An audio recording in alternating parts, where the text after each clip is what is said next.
Welcome to my video slash channel. So today I'm going to be making a video about how to do winged eyeliner, and I know that this is like one of the biggest things in the makeup industry nowadays is mastering the perfect wing liner, and I know it can be hard for a lot of women who have different eye shapes, or a lot of people don't know how to do the liner based on their eye, because the actual wing itself is easy. It's the part that comes with knowing where to put it. I find that makes the biggest difference, and then after that all it takes is practice. So I'm basically just gonna break down the theory behind how to apply your liner in a technical sense, so that way anyone who does makeup on other people or anyone who's struggling with doing their liner on themselves is going to be able to figure out where to place it on the eye, because I know that there's a million different eye shapes and that it can be super tricky if you've never been taught properly before how to put liner on. So let's get into this video. Okay, so we're up close and personal for this video. So weird. So I'm basically going to go through and explain the technique behind how to achieve the perfect wing on your liner. So this can be transferred to anyone's different eye shape or however your eye folds over, but you're going to be doing it differently for everyone within the same sort of like base technique principles. So but I'm going to kind of go through and highlight the most important parts for you. So I'm going to use a red eyeshadow right now, and I'm going to show you the most important part that I'm going to be talking about in this video, which is the crease. So this is my crease right here. You can see this isn't going to be very perfect. I'm using my eye as like a whiteboard right now, essentially. So my crease is where, when your eyes open, you can see that fold along the line of your eye. So where your eyelid meets with the brow bone area, basically, that fold you can actually see on this side. Like there's actually a physical fold right here, and mine has sort of a little double wrinkle on the edge there. I have that on both eyes. So this is a really important part when you're learning how to do liner, because basically where your crease is going to determine where you're going to be positioning the wing along your eye. So just so you can see here, I've outlined that part. So I want you to look on your own eye, and I want you to notice your crease. And what I also want you to notice about it is where your crease finishes on the outside edge of your eye. So for example, my crease finishes right about here because that's the end of the fold, and you can see without the eyeshadow on this side, this is where it's ending. I have this little room till the edge of the eye without a fold in it. So people with hooded eyes, your fold is going to essentially cover your whole lid area. But that's okay. I'm going to explain to you how you're going to be able to move around that, depending where some people's crease will also end a lot shorter, so up in this area here. Doesn't really matter as long as you know how to work with your own eye shape. So coming back to this little diagram here, we have the crease area, which is really important that you know your crease and you know how deep set it is and where the crease finishes. So I'm going to highlight another part, and honestly I don't really think there's a term to describe this in makeup. Well, I guess you could say the outer V of your eye, maybe, if you want a technical term for it. But the next part I want you to know, I'm going to use this blue eyeliner to highlight it for you, is the area below where my crease ends. So see how the fold finishes right here? This area right here is what I want you to know. So the area where I have this blue pencil all along in here, right until the bottom corner of my eye. And what I do for liner is I sort of line it up with the edge of my brow. If you wanted to do a more sort of like Cleopatra type, more straight line, you could do it basically from this area here, going straight out. So I really want you to note this area on your own eye.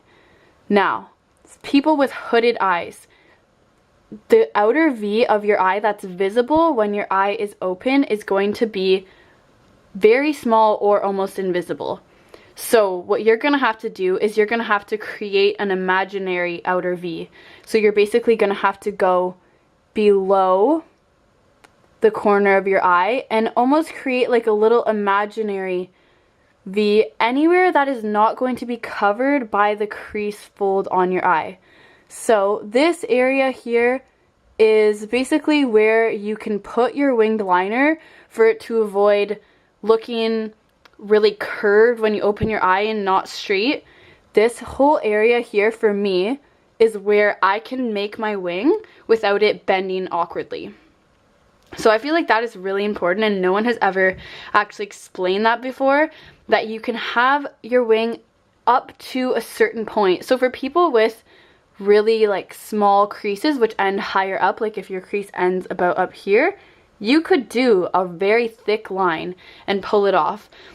It kind of sucks, but it's really the harsh reality of it, that if your crease goes really far down, it's going to be trickier to pull off a winged liner. And honestly, for eyes that have an extreme hood which kind of folds all the way down to the edge, I honestly prefer no wing on the liner. But you can still work around it by just sort of dipping down below that fold and making your wing underneath so that it's not going to bend when you open your eye and look like a little squiggly flick on the edge. So that's sort of the basic principle behind the wing liner, which I've never really seen anyone explain, because the technique of just flicking your liner is actually really simple. It just takes some practice, and yeah, it's going to be hard to get it even like lengthwise, but you can always go back and fix that. But this is the part that is really important to understand, is that this area is your ideal winged area. So I'll just do my eyeliner for you. This is actually really hard because I'm like looking through my mirror through my camera, so this is a little bit weird, but I'll just show you how I would go about doing my liner. Basically, I'm gonna keep this little color diagram on here so you can kind of see what I mean. So I'm gonna start my liner up here, do my top liner. Oh my god, this is so hard. Oh my gosh. Okay, sorry if this is bad, but I'll just show you for a basic idea. So basically I'm doing my regular liner first, and I'm also using a brush and a gel liner pot. I find it's a lot easier because with the brush you have way more control, and gel is just way easier to move around. It doesn't dry instantly, whereas I find like liquid liner, if you mess up, there's no going back. So gel is just my preference. Also, when I'm doing makeup on other people, I find it a lot easier to work with, so gel is what I use most of the time. Another trick for the wing is I sometimes go like this and pull my eye out like that, so it makes it a little bit straighter, and then it's easier to do a straight line this way, in my opinion. I find if you just sort of like pull gently though, because you don't want to stretch your skin obviously, just gently pull your eye out like this. So now you see I'm gonna make my wing within my blue area right here. So I'm not gonna do a super thick one right now. I don't really have any other makeup on, but I'm going to wing it out like this. And I'm just starting with a little flick, so I'm gonna meet it basically in line with my brow, but keeping the top of the wing within this blue area. That's so, so important. So going like this, and just sort of connecting it like that, and then I'm just gonna go over and kind of build the thickness to it, and then just drag it back. Oh my god, this is so hard. What the heck? And then you can make it like as long as you want. Flick it out if you want to keep going.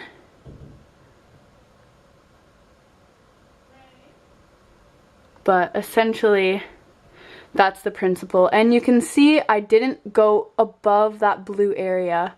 It might not be thick in the whole way. The black is kind of sparse in some parts because I can barely see what I'm doing. But you see I didn't extend past that blue area there. So as long as your flick, the top of it isn't above that blue area, you're going to be able to have it straight. And then you see when I open my eye, it doesn't have that weird bend. It still looks uniform.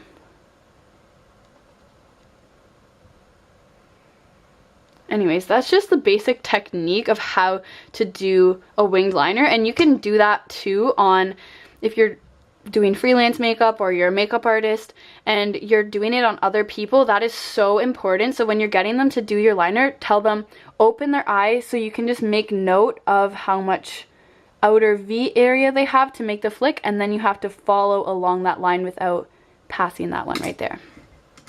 So there you can see the difference of the liner plus the no liner with my cute little whiteboard.